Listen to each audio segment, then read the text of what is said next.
This Week in Agribusiness, serving America's most essential industry, is brought to you by Case IH. Coming up on this weekend's broadcast, it is the National Farm Machinery Show with people from all over North America. Hello everyone, welcome to the broadcast. We're privileged to be coming to you from the Case IH exhibit here at the Louisville Farm Show. You've been wandering around, haven't you? I have been, Max. This is my first time in Louisville for the National Farm Machinery Show, and I tell you, it's an eye-opening experience to see this much iron under roof. And of course, the tractor pull is a big part of that. Oh, that's coming up. I'm excited. It's a big source of pride for the folks who put on this show. People like David Beck, President and CEO of Kentucky Venues, who pointed out to us that after the pandemic, the folks really did start coming back to this show.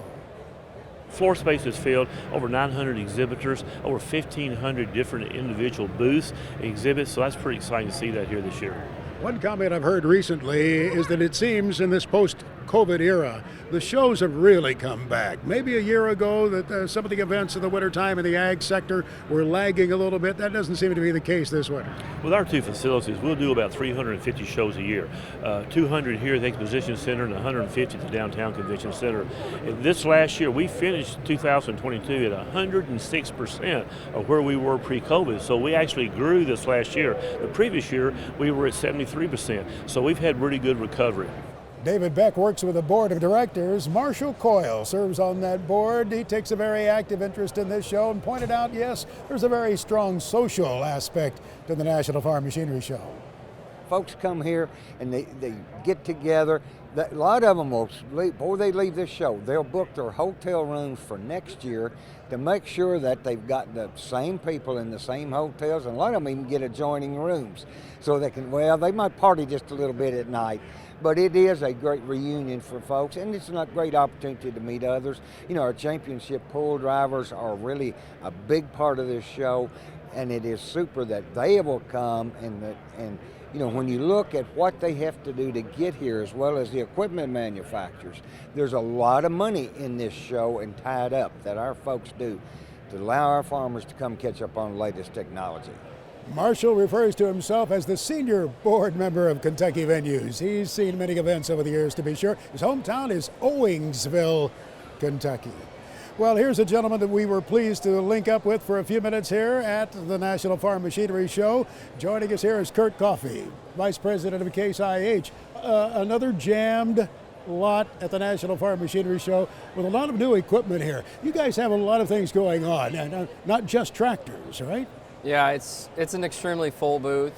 The market right now is really positive, so it's good to see customers coming through being really positive. I've been told by a number of people we have the busiest booth and we have the most launches, whether it's technology or new equipment. So we're excited to be here, and you're right, it's day one, but it's been really busy. In addition to the technology up in the cabs of these tractors that we see around here, what else are you bringing forward? Seeders, for example, come to mind. Of course, if you remember a year ago, we saw the Patriot sprayer here. A lot of new hardware. We plussed up our entire Steiger line, so to talk a little bit about equipment, topping out at 645 horsepower, going all the way to 699, which is the largest in the industry now here in North America. But you're right, a lot of technology. AFS furrow command on our seeders allows you to appropriately place the seed using automation. And that's really important to optimize productivity for farmers. We use the term convergence. You know, there's hardware, there's technology. The solution really is where hardware converges with technology, and that's a lot of our story based on what customers need, which is to improve their overall productivity. And agronomy has always been one of those important pegs for you too, has it not? Yeah, as you've sure. advanced the equipment? You know, we've used the term agronomic design for years. You know, the science behind a lot of what we do is truly an agronomically proper approach to seed placement, to soil tilth. The list is long, and so we're kind of going back to our roots and really talking a lot about the agronomic design of our equipment. It could be how a quad track is agronomically proper for flotation. It could be, we think we have the best row unit in the industry. And when you place that seed for even emergence, that row unit is agronomically designed for speed, for uniformity, for the best emergence, so the customer has the best result, which is positive yields. It's hard to talk about your industry without talking about autonomy. Where are you in that run toward autonomy? It's typically question number one of everybody here. Look, we unveiled last summer at Farm Progress the world's first, the industry's first, fully autonomous spreader, the Trident 5550 with Raven autonomy. Raven in the house of CNH Industrial is plussing up or speeding up our, it's accelerating our development. Had to be huge. It's huge. If you go back a few months here this last winter to our CNH Tech Day, we're not just talking about here's a spreader or here's a tillage solution. We showed a Magnum, fully autonomous, pulling a tillage tool. We showed the Raven, so you could go spread autonomously lime. We showed driver assist, a Magnum on a grain cart. Look, our biggest challenge is skilled labor or less than skilled labor. We also showed, the foray into electrification with autonomy features coming with our partnership with Monarch. And, we showed a fully electric tractor within CNH Industrial on the New Holland side. But in the press release, it said we'll be coming with that with the Farmall soon too. So I elaborated to say it's the entire season. It's not just focusing on a spreader. It's autonomy in tillage, it's autonomy in spreading, crop application. It's assisting at harvest, which is a very difficult job. Kurt Coffey, Vice President of Case IH. This portion of This Week in Agribusiness is brought to you by Firestone Ag. The Firestone Ag Dealer Network offers you the support, inventory, and resources you need. Visit firestoneag.com to find your local certified dealer. And down here at the National Farm Machinery Show, a lot of questions are swirling about the farm markets. Well, Todd Holtman of DTN has been giving a program these past 3 days on the farm markets. And Todd, what's the big news in the corn market here this past week? Well, there's not been a whole lot moving corn market this winter, Mike, but of course we did get an announcement from the Mexican government. It does look like they are going to take livestock feed off of the table in their GMO corn ban. And I think that offered some relief to traders, as that is the bulk of the export sales that we get. It is, and Todd, export sales have been on the mind of a lot of corn watchers here. Where do we sit this year for old crop exports? It's not good, Mike. We're down 41% from a year ago. Brazil, even now, is still offering the cheaper corn price. It's been tough to get past the competition of that. I was really thinking sometime in February we'd start to get more competitive, but it's just not there yet. For folks holding on to some old crop corn in the bin, Todd, is it worth holding it to see what comes later, or are prices in here a time to maybe get some unloaded? Well, it's funny. I just asked myself that this morning, and I actually put out a recommendation to sell the final 25% of old crop corn production just here on Wednesday morning. We've got the national cash average, $6.91. It's a fantastic price. We have a lot of risk on the table. We've got a new corn crop being planted in Brazil as we speak. Why not just save the headache and put it away? Todd, that's a great point. And with that big corn crop going in the ground here in Brazil, do American growers need to be marketing any of their fall harvest? Yeah, definitely. For the fall situation, I think we're looking at a much more return to surplus in the corn market, possibly adding as much as 800 million or a billion bushels back on that ending carry. Ooh. So yeah, we definitely need to take advantage of some forward sales opportunities earlier this year. And would you prefer to use flat futures if you're doing that kind of a risk management, or investigate options? I give our customers their choice. If you make a cash forward sale, you don't have to worry about the margin, but sometimes you get hit a bit on the price that you could get a better price on the futures board. So it's really up to what you're comfortable with and what you got, if you have the line of credit, that sort of thing. That certainly makes some sense. Todd, while we're thinking feed grains here, the wheat market has been volatile recently. It looks like Russia and Ukraine, that is going to intensify. Is there a bullish story brewing in the wheat trade? I think there is. And who would have thought that wheat prices would be down back to the same level as when this whole invasion started a year ago? These are very cheap prices, and evidently commercials think so because they're now getting long in the market of all three U.S. wheats. I think that's a very good sign.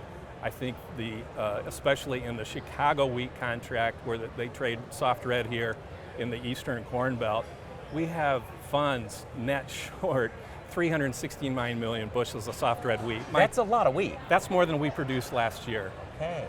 I just think that obligation is going to bite them in the rear end here sometime soon. So at some point, those longs are going to have to cover those shorts. They have to cover. Yeah. They obviously don't have the wheat to deliver. We know that. So yeah, they got to buy that back.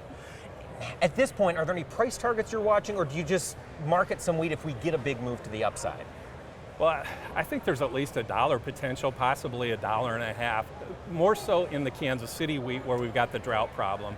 The soft red wheat looks very good this year. The soil moisture has made big improvements here in the eastern Midwest, but that drought in southwestern plains is very tough, and our long-term forecast just does not really see any significant relief for that crop this year. Oh, that is bad news for a lot of producers out Yeah. there in the west and the southern plains. Well, stick with us. We'll have more with Todd Holtman from DTN when we return.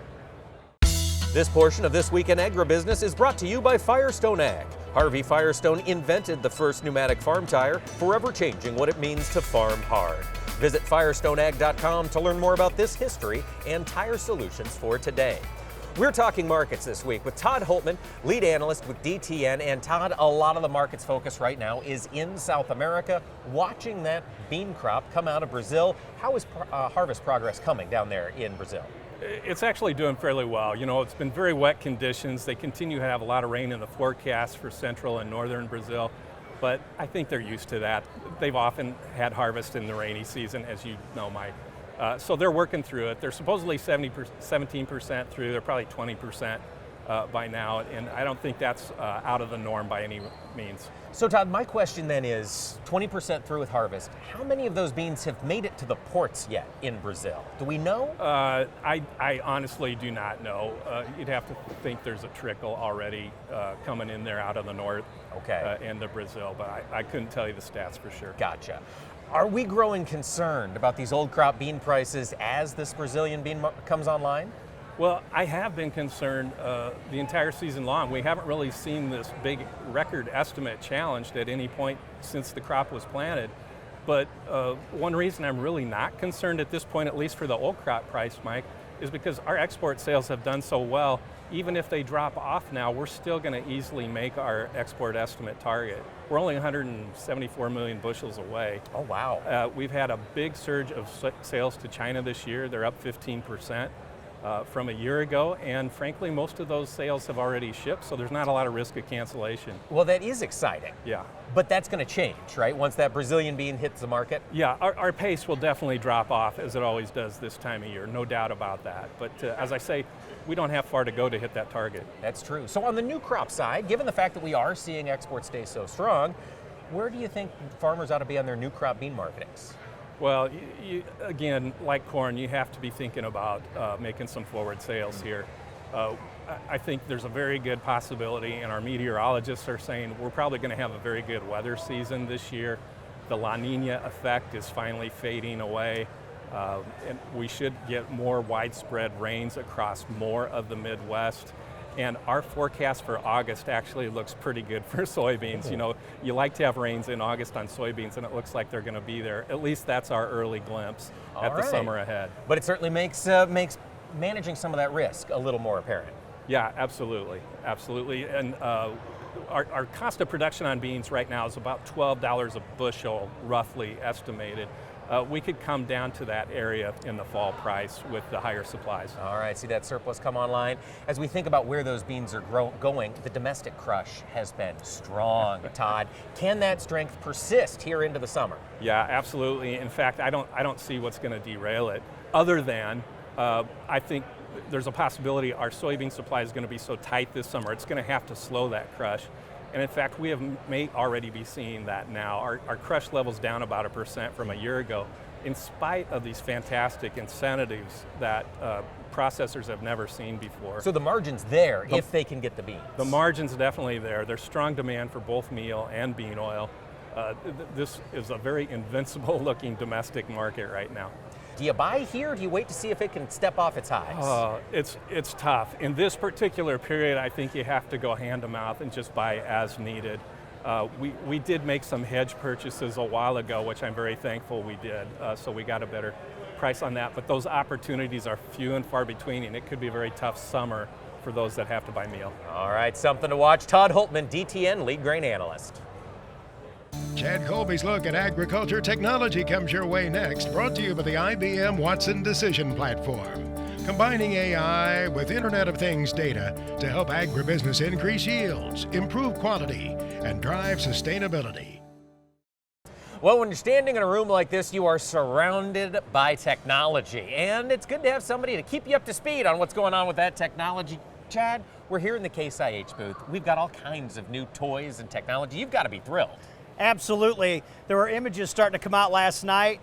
You know, Case has got a lot of great new stuff. Mike, did you see the new Steiger? I did. What do you think about it? You know, anytime you can go to an iconic brand like that and add some horsepower and some features, it gets a lot of people's attention. It looks great at the show. It does. Now, that's not the only new tractor we've got on display out here. Chad, what else are you keeping an eye on? You know, when you walked in the hall here, New Holland had a great display, and it's got their new T7 tractor. Again, lots of new styling on that tractor. There was a lot of people checking it out, Mike. And, you know, especially when you get in the cab, you know, there's a lot of refinements in these cabs now, especially on the latest models. A little better fit and finish, there's a lot more user comforts. I know you saw that too. Indeed, and Chad, what amazes me is just the proliferation of screens that is continuing. We're rolling more technology and we're adding more touch points for farmers to be engaged with it, I suppose. You know, I make the analogy all the time, Mike. If you go buy a new iPhone, there's no manual that comes with it. But you get in a tractor that's maybe 10 or 15 years ago, it can be really complicated, and I think all the manufacturers are making those touch points easier for different operators. Maybe it's your wife, maybe it's the next generation you're trying to train to use the equipment. It's a lot better. It is, but Chad, this time of year, talk to a lot of folks running around, they're looking at planter technology. They want to see what's out there, and there's some new tools. Yeah, I love the look of that horse planter. Folds real narrow. That's a neat concept. It's been around for a while. They sell them now. That's pretty cool. But you know, the big news this past week too is Kinsey. They got a brand new planter out, the 5000 series. I know they had a dealer meeting here this past week to show that off, and they teased it quite a bit on social media, and you could see it for the first time in Louisville. Do we know what the difference is with the 5000, what they're excited about? Yeah, lots of things. New frame, of course, electrification, which is a nice thing. You don't need all those hydraulic demands on a tractor anymore. They're pretty excited about it, and I am too. I'm looking forward to learning a little more about it. And Chad, I imagine you're just going to be walking around seeing what else is here at the show, aren't you? Yeah, who doesn't love Louisville? It's the next step, Mike, before spring. It is indeed, and I bet future tech segments will probably get some insight that you picked up down here. Without question. Chad Colby, our tech expert here on the show.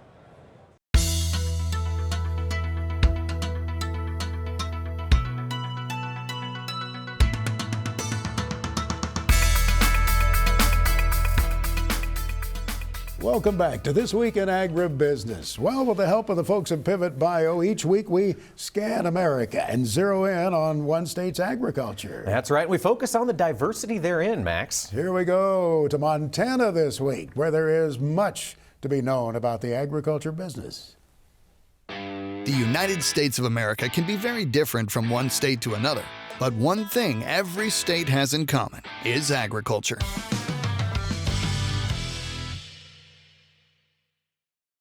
Hey everyone, I'm Charlie Behrens and welcome to the Agricultural States of America.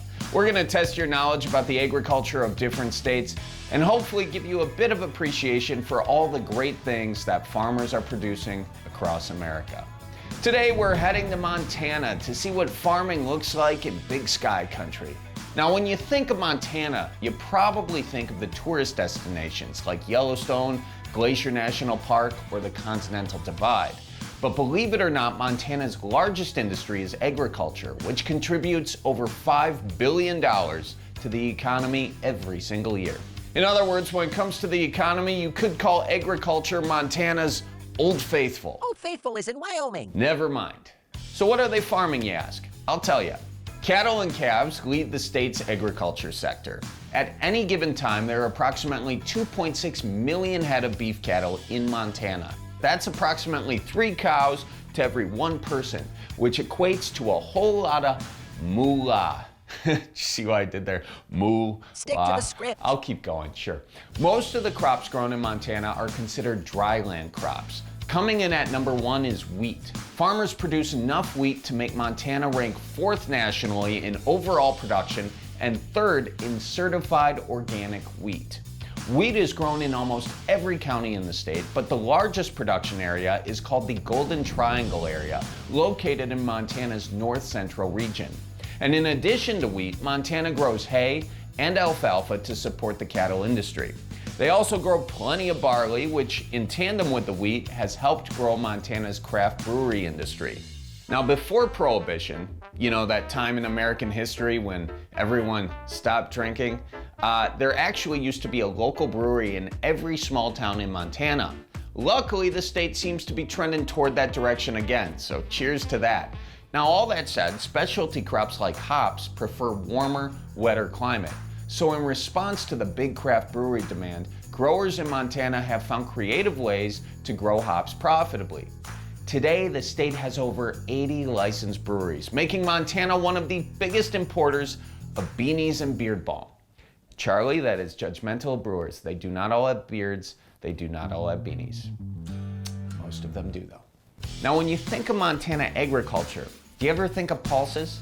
No, I'm not talking about the pulse you check when you're out of beer. I'm talking about the other meaning for pulse, which is a fancy catch-all word for edible dry peas, beans, lentils, and chickpeas.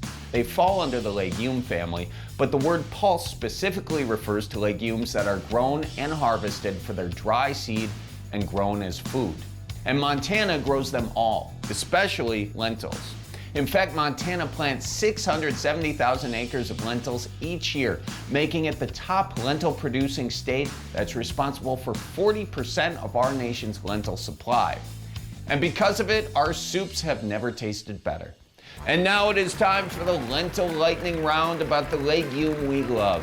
Which of the following is true about lentils? Lentils are one of the healthiest foods in the world.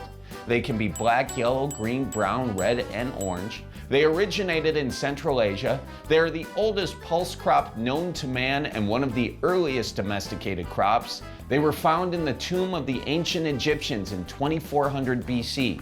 Optical lenses are named after the Latin word for them. If you just said all of the above, congratulations. You should be hosting the show. And if you didn't know, well, now you know. But don't thank me, just tip your cowboy hat to the great state of Montana. All right, that's all we have time for now, but you can go to pivotbio.com/AG states and click on the show icon to explore more about the agriculture of your favorite states and test your knowledge to win great prizes and more. All right, we'll see you next time on the Agricultural States of America.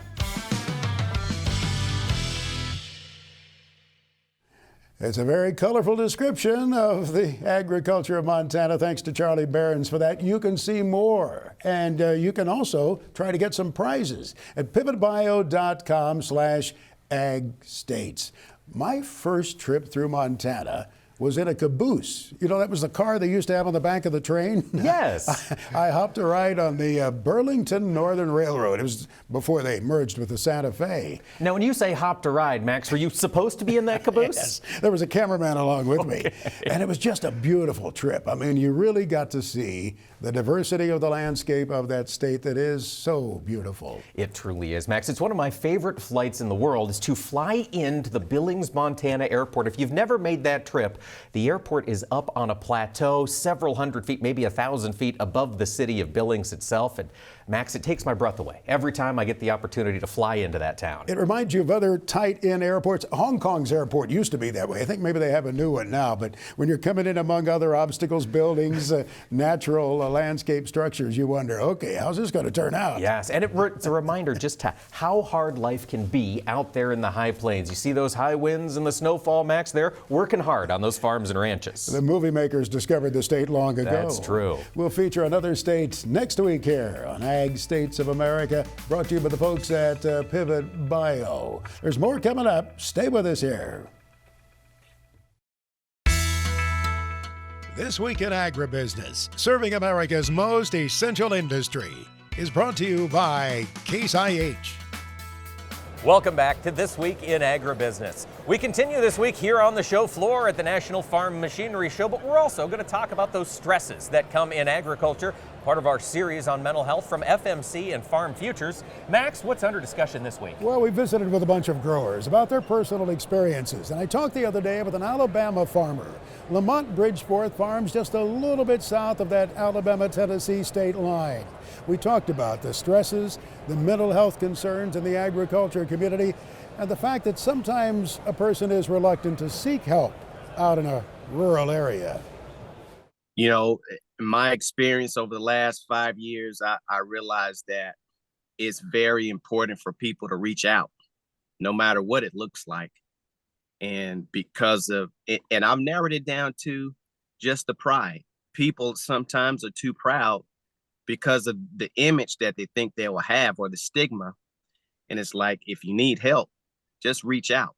And I think one of the things that I've also realized is people are more forgiving than we give them credit for. So people are more compassionate. So if you do need to reach out, people are not going to look bad upon you. They say, hey man, he needed some help. He reached out to get some help, and that's good. So the main thing is we want people to be here. We don't want them to die or something or be hurt. And then we realize, man, we should have done something. Main thing is be here and be well while you're here. You know, I think you make a real good point. I think we are making progress. There's some things where it seems like we're going back in time, but I think when it comes to the awareness that mental health is like any other health challenge, that it doesn't hurt to go to an expert, to seek some help. And I think more of us, to your point, are recognizing that, hey, this is okay. There's nothing wrong with this. That's true. Suicide is becoming a really serious thing. And I'm not saying now it's a serious thing, because I think it's been serious for a long time. But now that we have internet, social media, more people know about what's going on in smaller communities, where before that time, for this era, we would never know. But now that people are doing more data research, there's social media involved now, it's becoming aware that the suicide rates are higher than we realize, and at an alarming rate.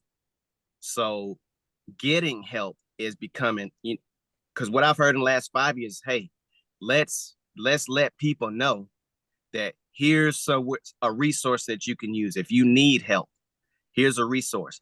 Putting the information out there. And I think that's very important. So as we start to realize that people are having mental issues or they're very stressed out, what can we do to relieve that? And I think it's just important that we pay attention. Now we're just in a position where we can pay attention. We know the signs to look for, because before we didn't know what to look for. And so when a suicide happens, we're like, man, what happened? Where did I go wrong? What did I do wrong? And we just didn't know what to look for. And so sometimes we blame ourselves, but in reality, we just don't know what to look for. So now that we are gathering information, we can be more aware to help our sister or help our brother out.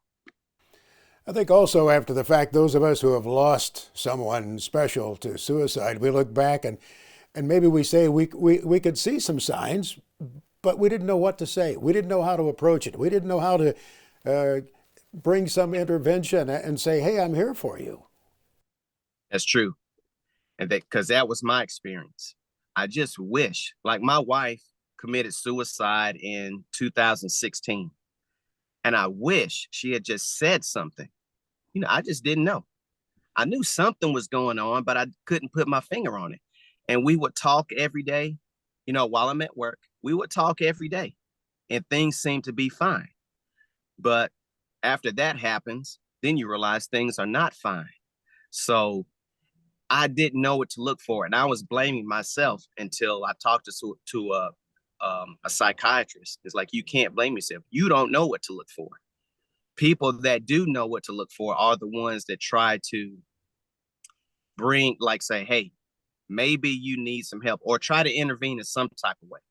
So yes, getting the information on what are some signs that a person could be suicidal or stressed, then we can figure out how we can intervene.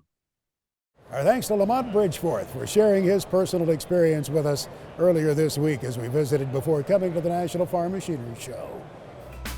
Greg Solier now brings us his farm weather forecast for the week ahead, presented by Pivot Bio Proven 40. Predictable, productive, weatherproof. Turn to a better nitrogen. Turn to Pivot Bio Proven 40. Learn more at pivotbio.com.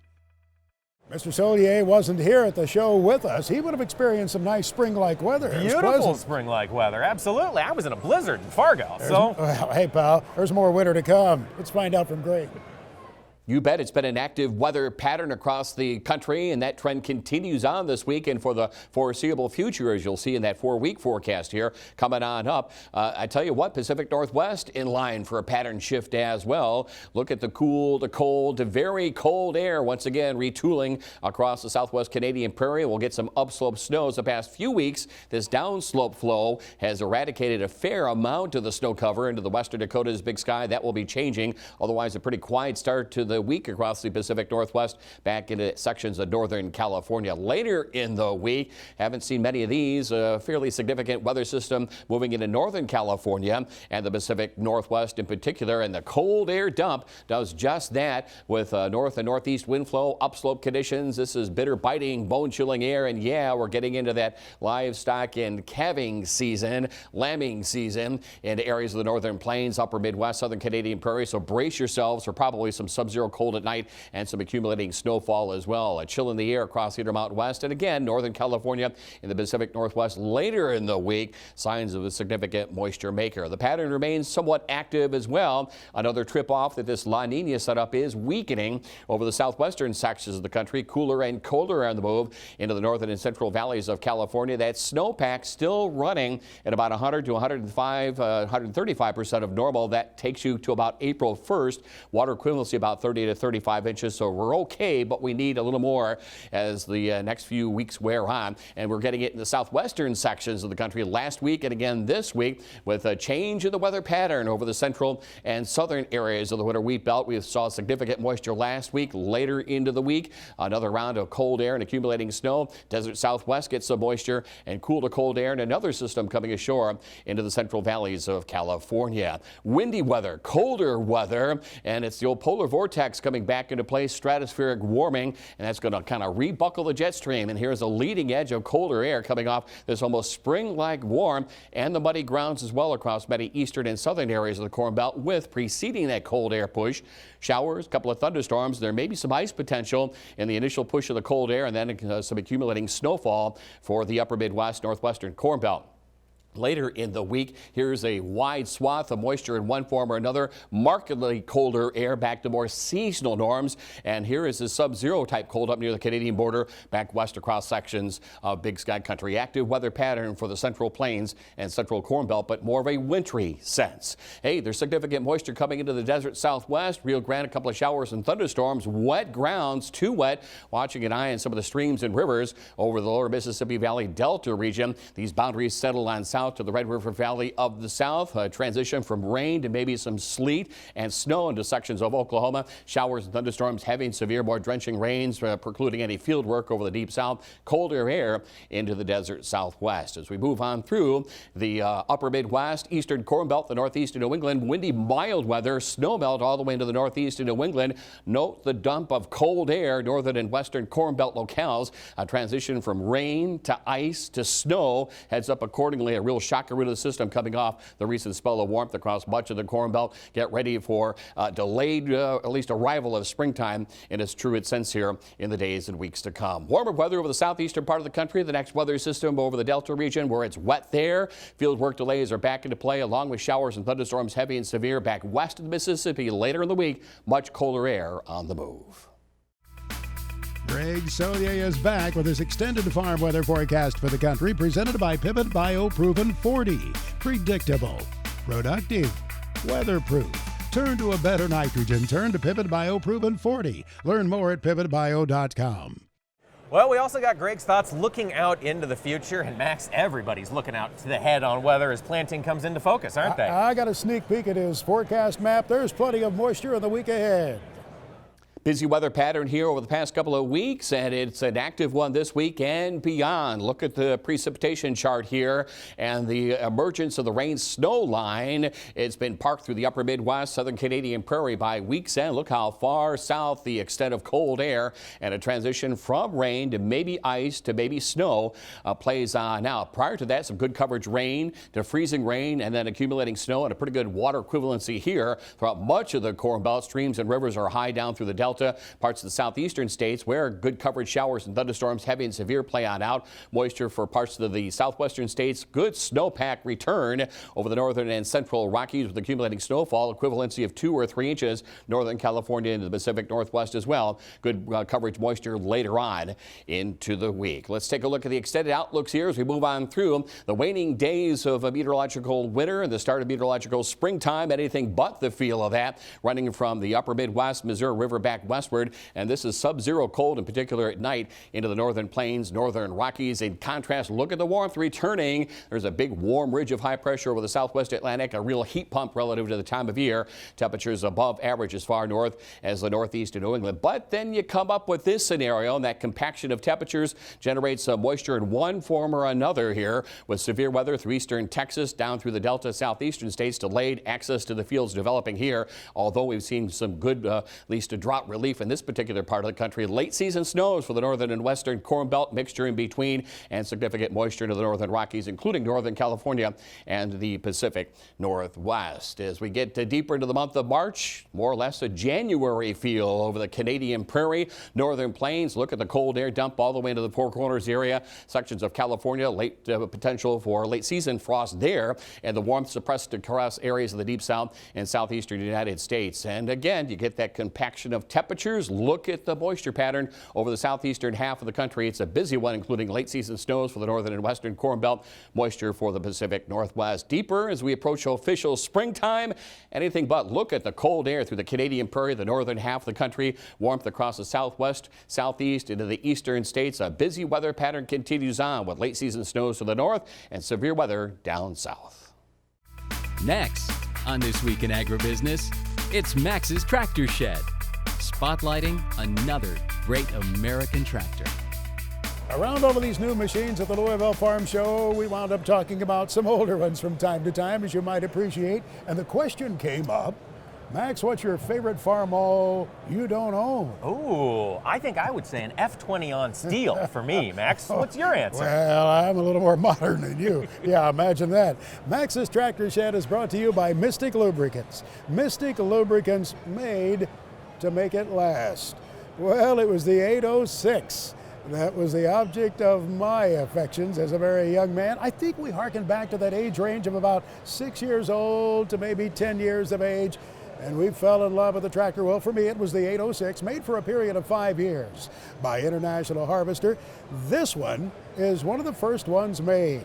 In fact, it was the very first diesel 806. Larry Eipers, our friend southwest of Chicago in northern Illinois, owned this tractor for many years with the late Bill Borgoff. Bill worked for International Harvester. He had history with the 806 to be sure, but look at those vertical bars on the grill of that tractor right on the front end. I can still remember the 806 sitting on the dealer's floor as I walked in with Dad as a very young man. The 806, one of our favorites, and it's one that Larry Eipers appreciates too. They're at Morris, Illinois. Now, Mark Stock comes along to fill us in from Big Iron Auctions.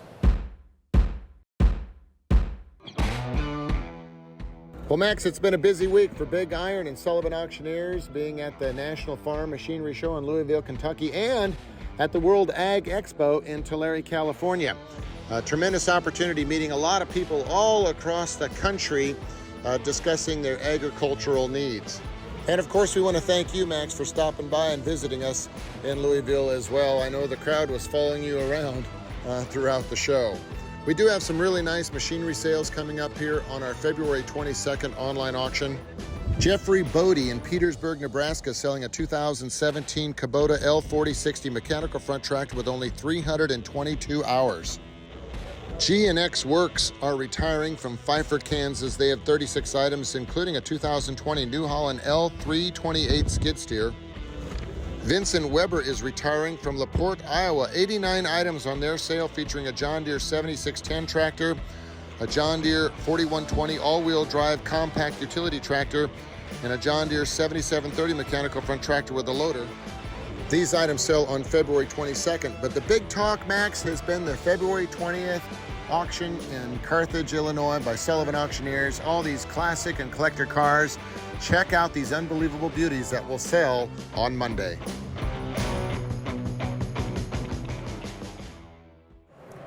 Our FFA chapter tribute is brought to you by Pioneer, developing new generations of seed innovations for new generations of farmers. Pioneer, what's next happens here. While we were down at the National Farm Machinery Show, we did not have to look very hard to find an FFA member. Joining us this week is Vivian Miller. Vivian, thanks for talking to us. It's really exciting to be here. I'm really happy. Tell us, you're in FFA. What was it that prompted you to join that organization? Well, my dad has always been involved in soils, and I've heard him talk about FFA a couple of times, and I had never really gotten involved because I didn't know you could get involved in middle school. And then I was approached by one of my agriculture teachers, and she said she'd like me to join. So what have you gotten involved with so far? A lot. I have been involved in the forestry CDE, the soils CDE, parliamentary procedure LDE, and I'm actually coming up, I have a creed speaking competition, and that's another LDE I'm into. So. That's very exciting. I understand you're at top of the heap in forestry. Well, I've had a really good team every year that we've gone. We work very well together. I've been with them every year in FFA, and it was really cool. Last year we placed top 10 forestry team, and then the year before that we placed second at state forestry, so that was very cool. Tell us about your chapter. How many members do you have? Around 35 roughly. We have a really great advisor, Justin Pearson. He works really well with everybody. He's always there for you, and you can always count on him to support you. That is so crucial when you've got so many young people learning agriculture. It really is. Vivian, are you excited to be a part of FFA on into high school and perhaps beyond? I really am. My goal is I would like to become a national officer sometime in the future. That's my big goal. We've got leadership in the cards for Vivian Miller, it sounds like. Yeah. Well, we want to wish you the best of luck. Thanks for talking to us here this week. Thank you. It's been really cool. Always great to see what's coming next for the young leaders in agriculture.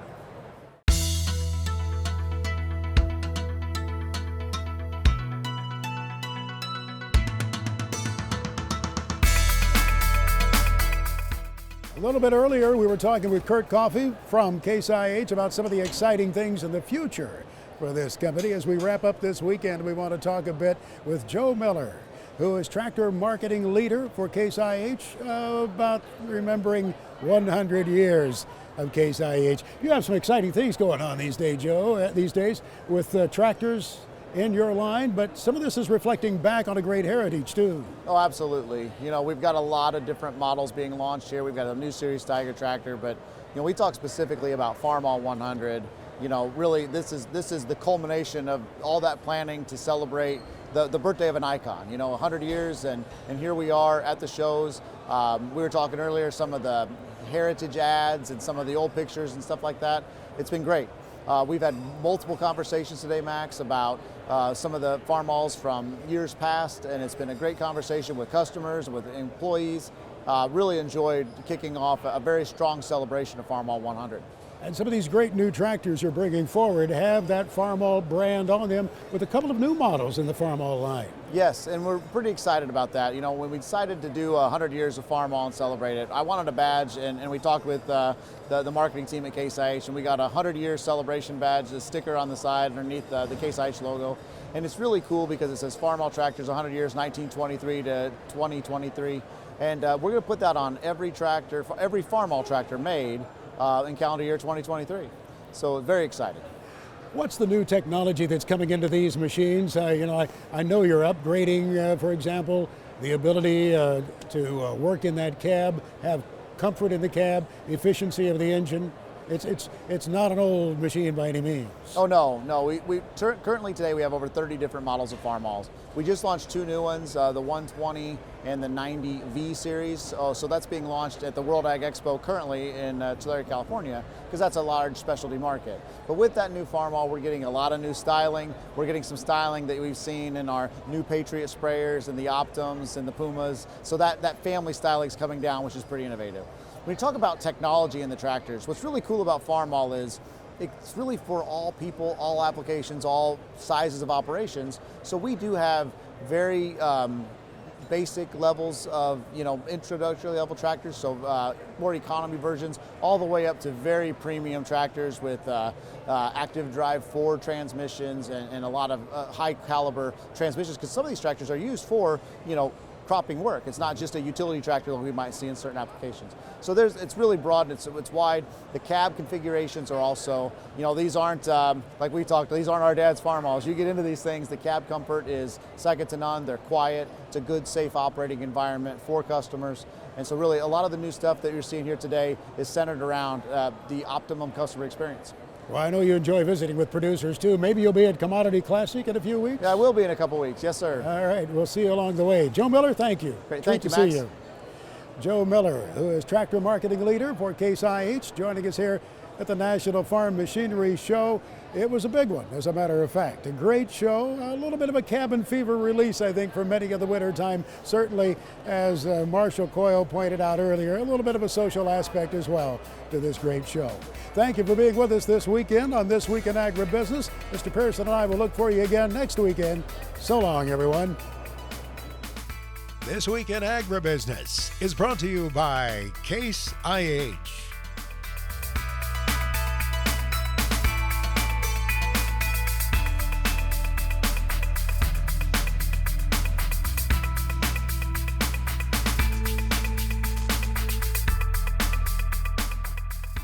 This Week in Agribusiness is produced by Omax Communications in association with 22 Creative Group. We invite you to visit us online at agbizweek.com.